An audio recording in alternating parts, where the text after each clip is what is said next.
Bem, meu nome é Marisa Ferreira dos Santos, sou professora de Direito Previdenciário, tenho 2 livros publicados pela editora Saraiva, a Sinopse 15 e o Direito Previdenciário Esquematizado, da coleção coordenada pelo professor Pedro Lenza. Inscreva-se no nosso canal do YouTube para você receber as notificações sobre os vídeos que nós vamos postando. Nós vamos tratar hoje das regras de transição da Emenda Constitucional número 103. São 5 regras. No vídeo que já foi gravado, que vocês veem aí no canto da tela, nós já explicamos que são 5 regras de transição, explicamos que essas regras de transição têm regras gerais que se aplicam a todas as 5 regras, em todas as 5 hipóteses. Então, você precisa saber do que está dito naquele vídeo para compreender melhor estas regras. São 5 regras. Nós vamos tratar agora da regra 1 e da regra 2. Aí vocês vão me perguntar, qual é a regra melhor? Não sei, gente. Depende do caso concreto. Cada pessoa tem uma história previdenciária, tem uma história de trabalho, então está submetida a alguma dessas regras e só vai saber qual é a melhor fazendo cálculo, né? Então, esse é um problema.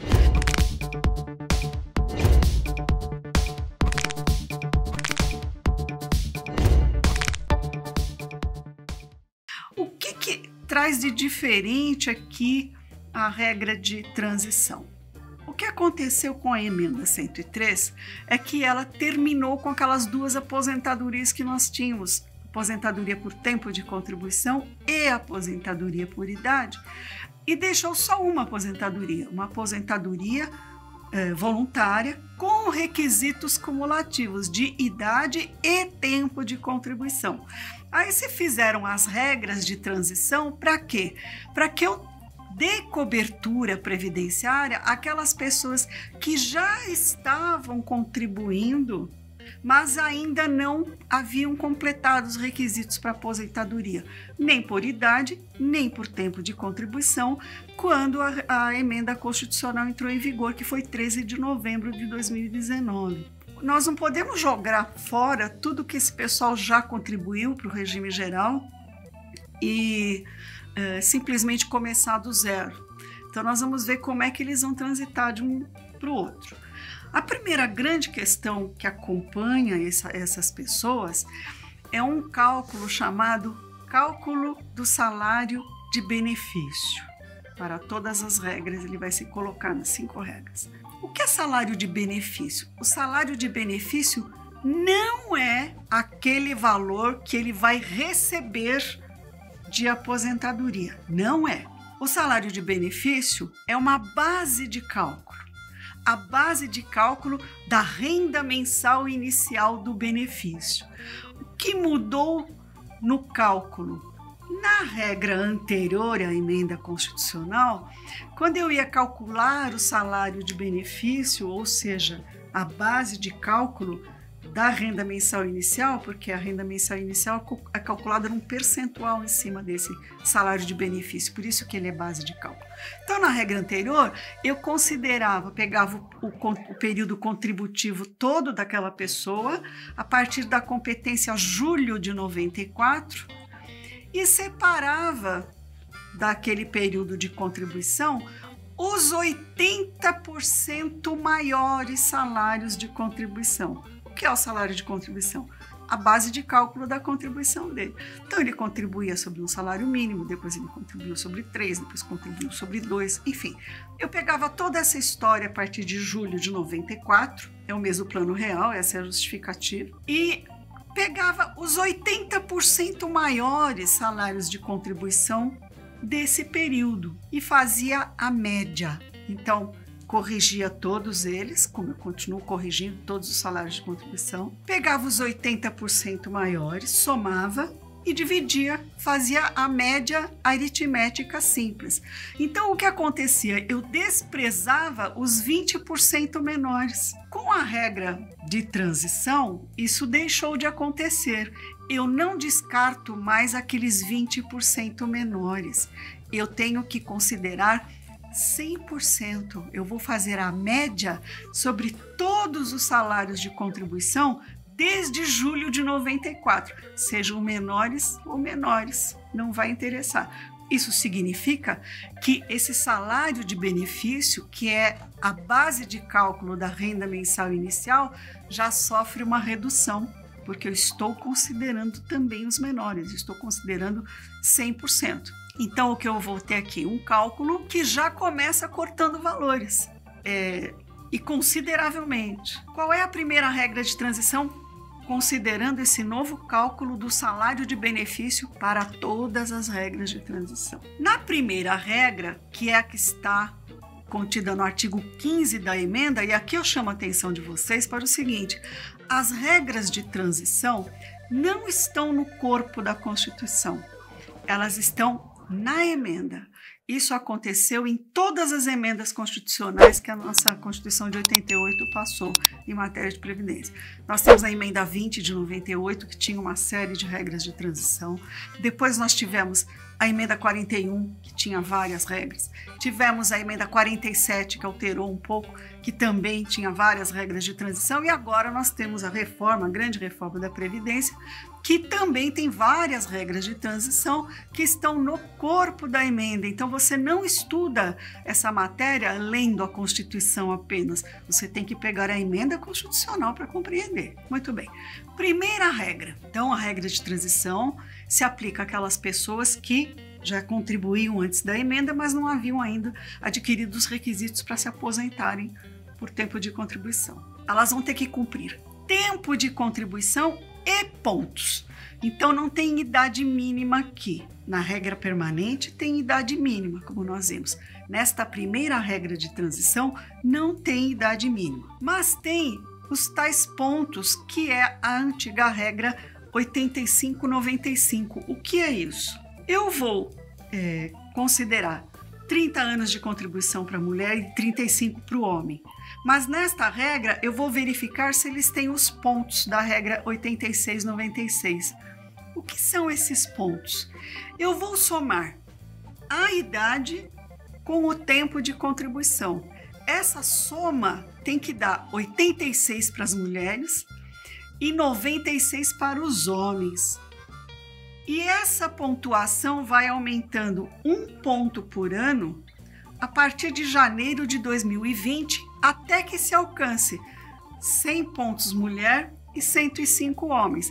Então, vocês veem que esta é uma regra que, dependendo da situação em que essa pessoa está, da idade, com o tempo, ela pode não conseguir fazer a pontuação. Às vezes ela tem o tempo e não tem a idade, não consegue completar a pontuação.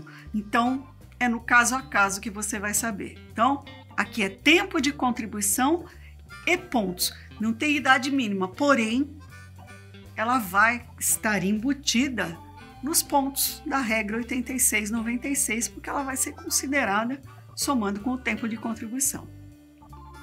Aqui vai acontecer o seguinte: muita gente vai ficar correndo atrás da regra, porque a cada ano ela aumenta 1 ponto, né? Então, quando você está chegando lá, muda o ano, mais 1 ponto, até dar 100 pontos para a mulher e 105 para o homem. Então, são requisitos cumulativos. Não basta ter só o tempo de contribuição, nem só os pontos. Precisa ter os dois. Então, é bastante restritivo. O salário de benefício, então, é a média aritmética simples de todo o período contributivo, considerado julho de 94. E atenção para o cálculo da renda mensal inicial. É aqui que a coisa fica pior. Eu calculei, então, o salário de benefício sem desprezar mais os 20%. Eu considerei 100% de todo o período contributivo. E agora, eu vou calcular quanto ele vai receber. A primeira parcela do benefício de aposentadoria dele nessa regra. Eu pego aquela média que eu obtive, que é o salário de benefício, e coloco 60%. Gente, é 60%. E aí, sobre essa média de 60%, eu vou colocar 2% para cada ano em que houve uma contribuição depois de 20 anos para o homem e 15 anos para a mulher. Explicando melhor. Homem e mulher nessa regra terão que cumprir os 30 e 35 anos Porém, no cálculo, o que eles cumpriram há mais que 20 anos, homem, ou mais que 15, mulher, dá 2% ao ano a mais. Então, eu posso ter 62%, 63%, 64%, 61%, enfim, a cada ano que passa, 2% a mais. 61 não, 62, 64. E os professores, como é que ficam nessa regra? Os professores também terão que ter requisitos cumulativos de tempo de contribuição e pontuação. Só que vejam, depois da emenda constitucional número 20, que é de 98, o professor que é contemplado com um período menor de contribuição é só o professor da educação infantil e do ensino fundamental e médio. Eu não incluo aqui os demais professores. Os professores universitários não entram nisso. É só o professor da educação infantil e do ensino fundamental e médio. Nessa regra, como fica esse professor na primeira regra de transição? Requisitos cumulativos.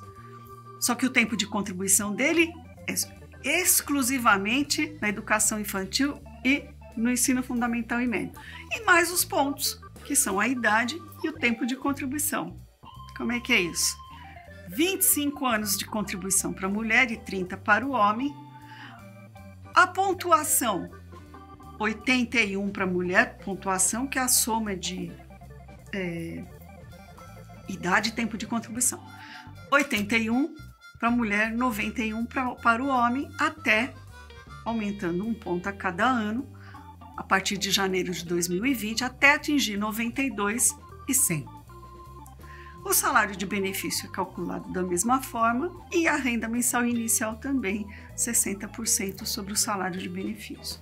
Então, há uma diminuição no tempo de contribuição e na pontuação, mas o professor tem que cumprir também esses requisitos cumulativos e só educação infantil, ensino fundamental e médio, os demais professores não.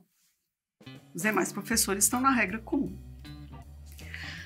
A segunda regra de transição, que está no artigo 16, que tem requisitos cumulativos de idade e tempo de contribuição. Aqui tem idade mínima. Vejam bem que é diferente da outra regra. Idade mínima, 56 anos para a mulher, 61 para o homem. Só que, atenção, a partir de janeiro de 2020, essa idade mínima vai aumentando 6 meses a cada ano. Então, vai ter 56, 56,5, 57, 57,5, até que as mulheres alcancem 62 homens e os homens 65. Então, vem num crescendo, né? A exigência vai aumentando na idade.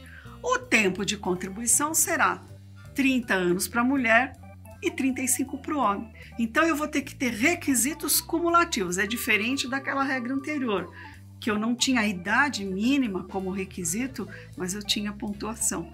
Aqui eu não tenho pontuação, mas eu tenho idade mínima como requisito. Ok? Então, o salário de benefício é a mesma conta, a renda mensal inicial também. Só que vocês vão vendo que essas regras vão se complicando, né? Os professores, artigo 16, parágrafo 2º da emenda, também tem requisitos cumulativos, eles também estão nessa regra. Idade e tempo de contribuição no ensino, na educação infantil e no fundamental e médio. 51 para o homem, 51 para a mulher, 56 para o homem, vai aumentando também 6 meses a cada ano, a partir de janeiro de 2020, e o tempo de contribuição, 25 para as mulheres e 30 para os homens. O cálculo igual aos anteriores, sempre 60% da média do salário de benefício, aumentando 2% a cada ano, que exceder 20 ou 15, né? Dependendo de ser homens ou mulheres. Tá difícil? Tá, eu sei. É muito complicado mesmo, mas vocês não entrem em pânico, porque previdenciário é assim mesmo. Muda muito, mas se a gente souber as regras básicas, souber os conceitos básicos, salário de benefício, salário de contribuição, por que a idade influencia no cálculo, por que ela é importante, enfim, nós vamos ver que entram outras conjunturas aqui nas próximas regras de transição. Mas não é difícil, gente, é uma questão da gente acostumar. Qual é a regra melhor? Continuo dizendo para vocês, eu não sei. Vai depender do caso concreto, ok? Então, você vai pegar o caso concreto, vai encaixar nas regras, ver em primeiro lugar qual delas você se encaixa e vai fazer os cálculos de uma regra de outra para ver qual é o cálculo mais benéfico. Essa é uma situação que vai se colocar a partir da emenda com grande frequência.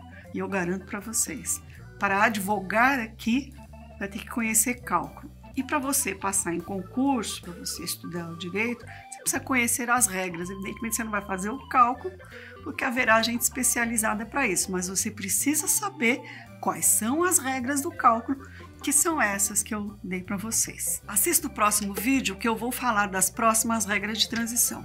3, 4 e 5. Até uma próxima oportunidade. Não se esqueça de se inscrever nos nossos canais no YouTube.